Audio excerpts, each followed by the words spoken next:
కేరళలోని గురువాయూర్ పక్కన ఉన్న పేరం పాలచ్చోరి అనే ప్రాంతంలో నలుగురు వృద్ధులైన కృష్ణ భక్తులు జీవిస్తూ ఉండేవారు. వారికి తెలిసిందల్లా వంట చేయడమే. కృష్ణ నామాన్ని జపిస్తూ ఏదైనా దొరికితే తినేవారు, లేకపోతే ఆ నామంతోనే కడుపు నింపుకునేవారు. అయితే అదే ఊరిలో ఒక వేడుక జరుగుతోందని, వంట చేయడానికి వంట మనుషులు కావాలని వీరికి తెలిసింది. ఒంట్లో శక్తి లేకపోయినా కృష్ణుడి మీదే భారం వేసి వంట చేయడానికి సిద్ధమై ఆ వేడుక జరిగే చోటికి వెళ్లారు. ఆ వేడుక నిర్వాహకుడు వీళ్ళని చూసి, నడుము వంగిపోయి నిలబడ్డానికి కూడా శక్తి లేని ఈ ముసలి వాళ్ళు వంట చేయడానికి వచ్చారా అంటూ ఎగతాళిగా నవ్వుతూ, ఈ వయసులో మీరు ఏ వంట చేస్తారు? ఇది ఏదో చిన్న వేడుక అనుకుంటున్నారేమో. 1000 గుండెగల అన్నం, కూర, పప్పు, చారు అన్ని రకాలు చెయ్యాలి. ఇంకా డబ్బు మీద ఆశతో పని చేయడానికి వచ్చారా అంటూ ఎగతాళిగా మాట్లాడతాడు. ఆ మాటలు విన్న నలుగురు వృద్ధులు ఎంతో బాధపడి, ఆ కృష్ణుడు దయ ఉంటే సాధ్యం కానిది ఏముంది చెప్పండి, మా ప్రయత్నం మేము చేస్తాము, అంతా కృష్ణుడే చూసుకుంటాడు అని చెప్పగానే, అంటే మీరు భారం మొత్తాన్ని కృష్ణుడి మీదకి నెట్టేసి చేతులు దులుపుకుందాం అనుకుంటున్నారా ఏంటి?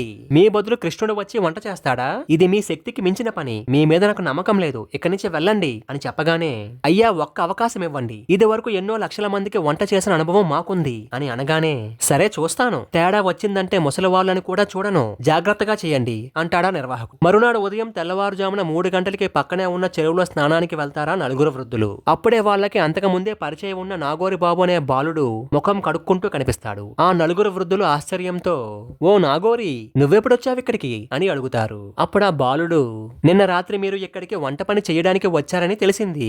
వృద్ధులైన మీకు ఏదో సహాయం చేద్దామని ఇక్కడికి వచ్చాను అని చెప్తాడు. వెంటనే వాళ్ళు చాలా సంతోషించి వారి స్నానాలు ముగించుకొని వంట పని మొదలు పెట్టారు. ఆ నలుగురు వృద్ధులు ఏదో చిన్న చిన్న పనే చేశారు కానీ ఆ బాలుడే వంట మొత్తం చకచక ఉదయం 9 గంటలకల్లా పూర్తి చేసి దేవుడికి నైవేద్యం కోసం పొంగలి, పులిహోర, రకరకాల వంటకాలన్నీ సిద్ధం చేశాడు. వంటలు త్వరగా సిద్ధం కావడంతో అక్కడికి వచ్చిన వారంతా ఆశ్చర్యపోయారు. వాళ్ళని చూసి ఎగతాళిగా మాట్లాడిన కార్యక్రమ నిర్వాహకుడు క్షమాపణలు చెప్పి ఆ నలుగురు వృద్ధులైన కృష్ణ భక్తులకు ఘనంగా సత్కారం చేసి ఇవ్వవలసిన దానికన్నా ఎక్కువగానే డబ్బులిచ్చి సత్కరించాడు. ఇంతలో బాలుడైన నాగోరి, నేను వెంటనే గురువాయూర్ వెళ్ళాలి, నా కోసం మా వాళ్ళు వచ్చారు అని చెప్పి అక్కడి నుంచి వెళ్ళిపోతాడు. ఆ రోజు రాత్రి ఆ నలుగురికి ఒక కల వచ్చింది. ఆ కలలో గురువాయూరప్పన్ కనిపించి బాలుడి రూపంలో నాగోరిలా వచ్చి, మీకు వంటలో సహాయం చేసిన నాకు కూలి ఇవ్వకుండానే వచ్చేసారే, నా చేత పని చేయించుకొని కూలి ఇవ్వకపోవడం మీకు న్యాయంగా ఉందా అని అడుగుతాడు.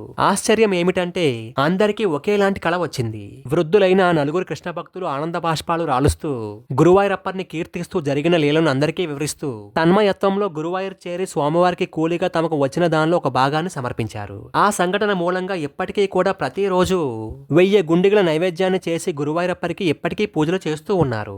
ఆ సమయంలో వంట చేసిన కూలీలు వారికి వచ్చిన కూలి డబ్బుల్లో ఒక వంతుని ఇప్పటికీ ఆ గురువాయూరప్పరికి సమర్పిస్తూ ఉన్నారు. ఆ కృష్ణుని నమ్ముకున్న వారు ఎప్పటికీ చెడిపోరని చెప్పేందుకు ఈ కథే ఒక ఉదాహరణ.